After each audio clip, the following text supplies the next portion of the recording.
Assalamualaikum warahmatullahi wabarakatuh. Pada pertemuan kali ini kita akan membahas materi Al-Quran, yaitu Al-Quran Surat Luqman ayat 13 sampai 14 tentang kewajiban beribadah dan bersyukur kepada Allah. Kita baca ayatnya sama-sama. A'udzu billahi minasyaitonir rajim. Bismillahirrahmanirrahim.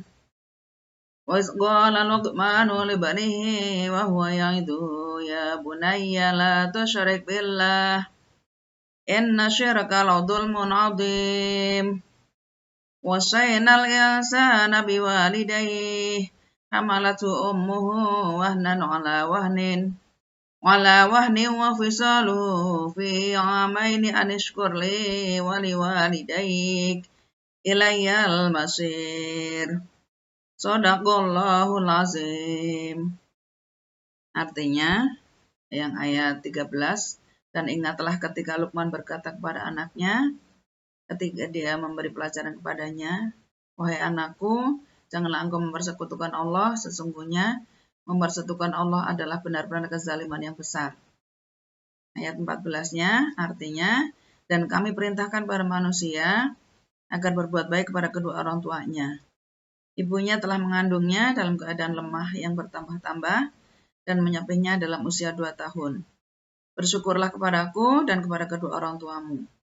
Hanya kepadakulah kamu kembali.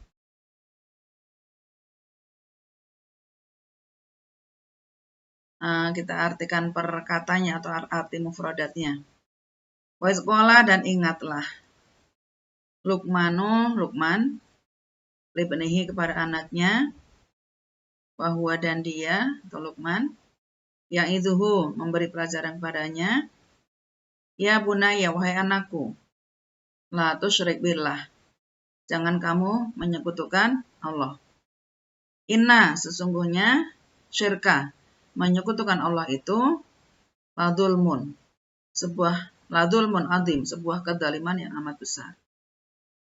Yang ayat 14-nya, wasainal, dan telah kami perintahkan insana kepada manusia biwalidayhi untuk berbuat baik kepada kedua orang tua, kepada orang tuanya. Hamalatu, telah mengandungnya, ummuhu, ibunya, wahnan, dalam keadaan lemah, ala wahnin, di atas kelemahan atau lemah yang bertambah-tambah. Wa fisalhu, dan telah menyapihnya, fi amaini, dalam usia 2 tahun. Anishkur, maka bersyukurlah kepadaku, wali walidaika, dan kepada kedua orang tuamu. Ilayal, hanya kepadakulah al-masir, kembalimu, kamu kembali. Ini tadi adalah arti perkata atau arti mufradat. Kita pelajari tajwidnya, tapi enggak semua kata, kita ambil sebagian ya yang kita pelajari di sini. Untuk pertemuan yang kemarin sudah kita pelajari semua kata. Semua kata kita pelajari tajwid. Sekarang kita ambil potongannya aja. Yang pertama adalah gola. Yang di sini hukum bacaannya adalah matobi. Bacaannya ini dibaca 2 harokat karena ada huruf hidup ditambah dengan alif. Jadi baca 2 harokat. Ini matobi alif. Yang kedua libnihi. Yang pertama lib. Ini adalah qalqalah sugro. Dibaca qalqalah itu memantul. Hi-nya karena ini kasroh, hak marbutoh ya, dengan kasroh atau yang kasroh berdiri, ini adalah mad silah qasiroh. Ini dibaca 2 harokat. Kemudian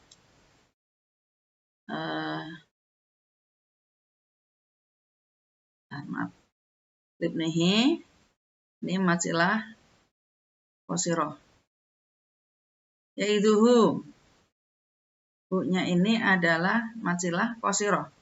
Jadi kayak domah, seperti domah ya, balik. Domahnya kayak angka, harusnya kayak angka 9 ya, kayak angka 6. Ini adalah matsilah qasiroh. Ya bunaya, ya-nya juga ini termasuk bacaan matobi. Kalau matsilah qasiroh ini matobi, sama-sama dibaca 2 harokat. Kemudian la dzulmun 'adzim. Dzulmun tanwin ketemu ain. Ini adalah bacaan idhar.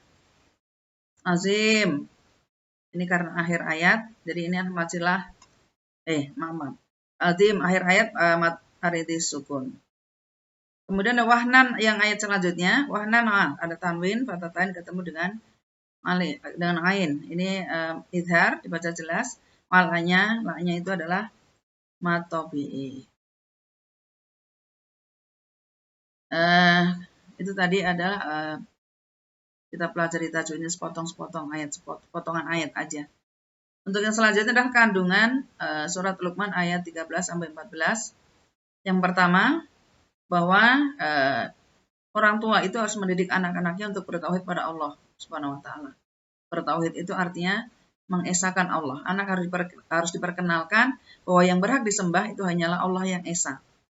Ini diperkenalkan oleh Pak Luqman kepada anak-anaknya.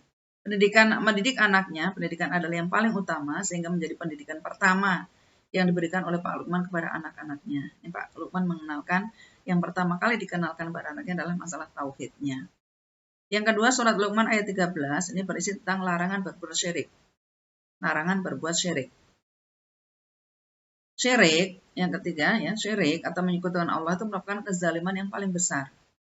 Tidak ada perbuatan zalim atau aniaya yang melebihi besarnya dosa syirik. Jadi dosa syirik itu perbuatan dosa yang amat sangat besar. Yang keempat, surat Luqman ayat 14 ini berarti perintah birrul walidain. Birrul walidain itu berbuat baik atau bakti anak kepada orang tua. Seorang anak wajib berbakti kepada kedua orang tuanya, terutama kepada ibu yang telah mengandung, melahirkan, dan mengasuhnya dengan penuh susah payah. Kemudian wajib bersyukur. Untuk itu semua, maka kita sebagai anak wajib bersyukur pada Allah dan juga berterima kasih kepada kedua orang tua.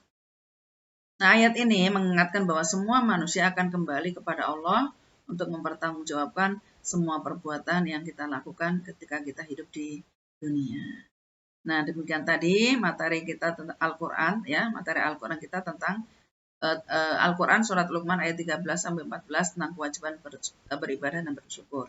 Kurang lebihnya mohon maaf yang saya sampaikan, mudah-mudahan ada manfaatnya. Saya akhiri, wassalamualaikum warahmatullahi wabarakatuh.